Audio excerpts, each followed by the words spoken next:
Hello everyone and welcome to my newest making a card video. I have to apologize for my scratchy voice. I am on the hopefully recovering end of a really nasty cold. That is why I haven't been posting any videos the last little bit because I have been just struggling. It has been hell and my kids have all been sick as well. It's not been a fun week. So finally got Caitlin down for a nap. My kids are in school and I wanted to have some time to play, so I'm using this new Slumber Party stamp set from Simon Says Stamp. This is from their new Hop to It release, and I wanted to heat emboss this image in black. And normally what I would do is stamp this image with a black pigment ink and then emboss it with clear embossing powder, because trust me, that's way easier. But my black pigment ink needs to be refilled, and I didn't think of this beforehand. And with pigment ink, I prefer to refill it and let it sit for a day or two before I stamp with it. Otherwise, it's really, really goopy and messy and splotchy. And since I have, little time to plan ahead and think ahead, and I can't even think straight as it is, just between pregnancy brain and cold brain, I made do and used black embossing powder, even though honestly I hate black embossing powder. I have yet to make it work well. I thought I'd give it a shot here, so I stamped the image with Versamark and then embossed it with just regular black emboss powder, not detail. Don't even get me started on detail. That stuff is the worst ever. But even using an anti-static powder tool and really trying to tap off the excess, you're still left with like a think of it almost like gunpowder. It's like this powdery residue that sticks to the cardstock, and there's nothing you can do to get rid of it. So you can't see it very well in the video. If I could do like super high def, you'd probably be able to see it. But all around the image, there's like this little bit of a black powdery residue. And I planned on adding a bit of watercolor around it as well. So I'm just going to work with it. But after doing this card today, honestly, I'm not ever going to do this again because I had black powder everywhere. It was all over my desk. It was stuck to my hands. It was like streaking and smearing on things, like a total pain. But regardless, I powered through. So I trimmed down the watercolor cardstock after I had finished embossing everything because I wanted to make this into a 4-bar size card, which is 3.5 by 4 7/8 inches. So I trimmed this down to about a 1/4 inch shorter than that on all sides. And then I just taped it to my little Epicurean cutting board, which I've shown in pretty much all my watercolor videos, at least all the ones that I've done in the last however many months. This time I just used micropore tape. If I was going to do a lot of watercoloring, like watercolor the background right up to the edges, I would use painter's tape just because micropore tape is not very waterproof. And yeah, like color and water can seep through it really easily. But I just wanted it held down basically so it doesn't warp quite as much. And then I started watercoloring the image with my new Gansai Tambi, again, if I'm butchering the pronunciation, I am sorry, watercolors that I showed in my last haul video. I've played with them a tiny little bit.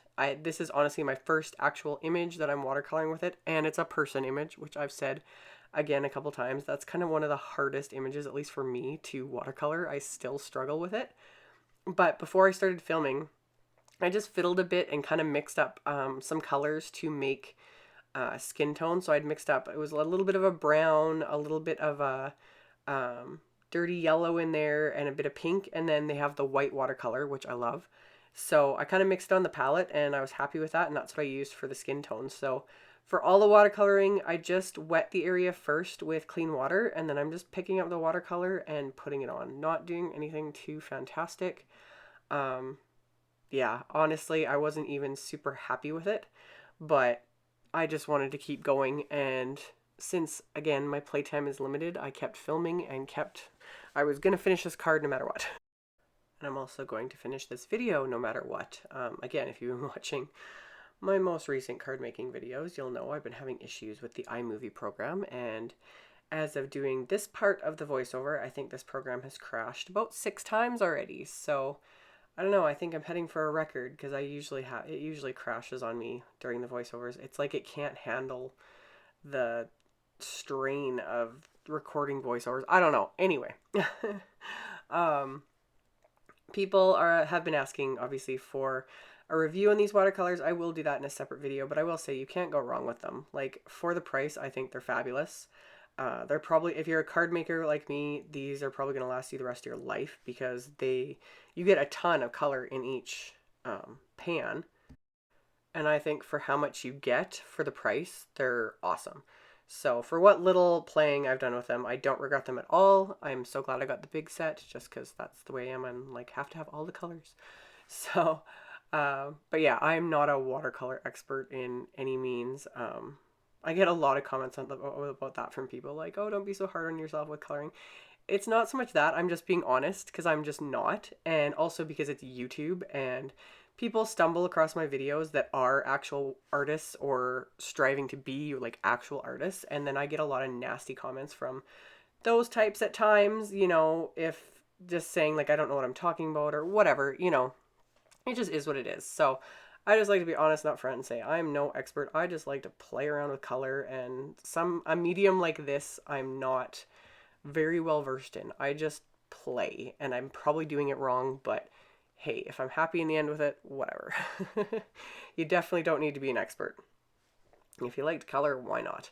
So once I was done, oh, and I will say this like kind of aqua teal color in here, very unique. In all my watercolor sets, I don't think I have any that are like that color. It is so pretty. I just love it. So of course I had to do your pajamas in that aqua kind of color because it's gorgeous. So once I was done the whole main image, I went around with just a larger watercolor brush and just kind of wet around the image.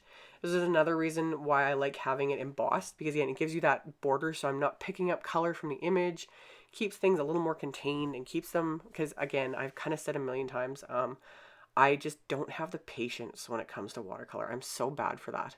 So when their images are embossed, it gives you that little extra barrier and you don't have to be as careful and you can go a little bit faster.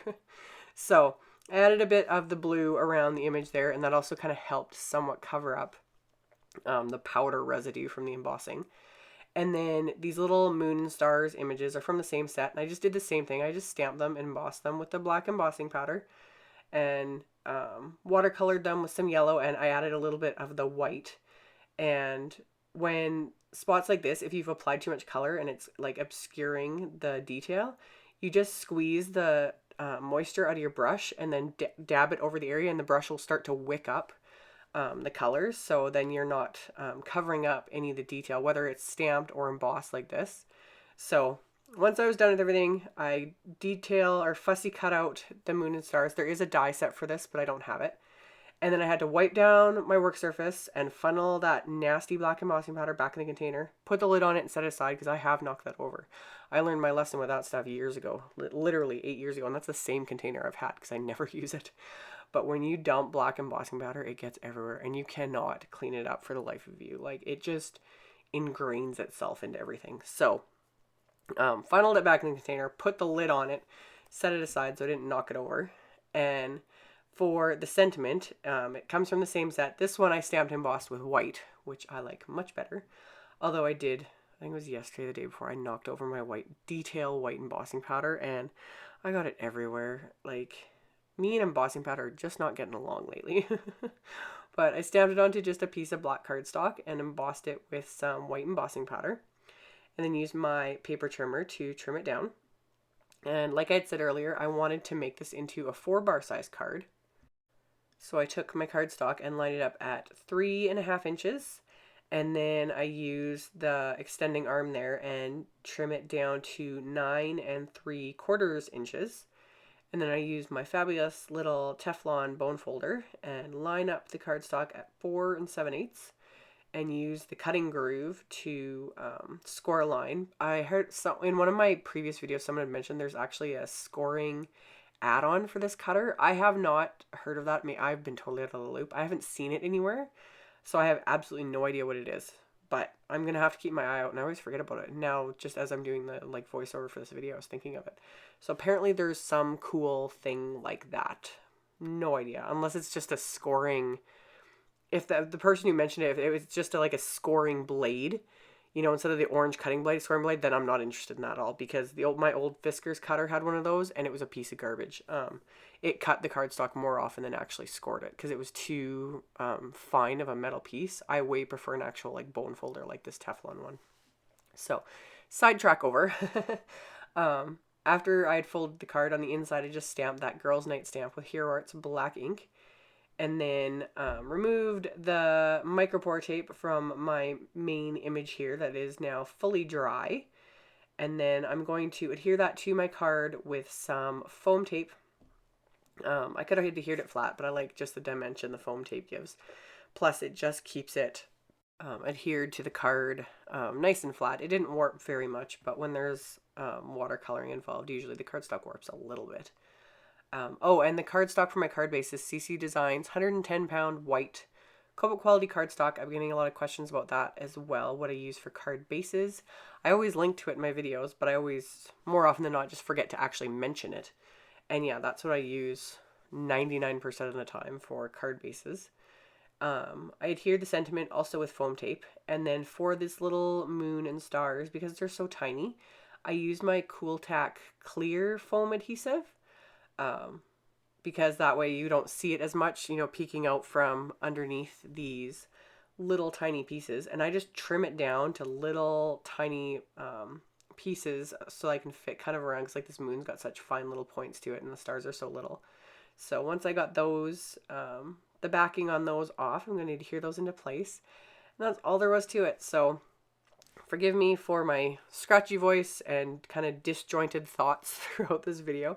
I hope you guys enjoyed it, and as always, there will be links below in the description box to the supplies used and all that info if you're interested.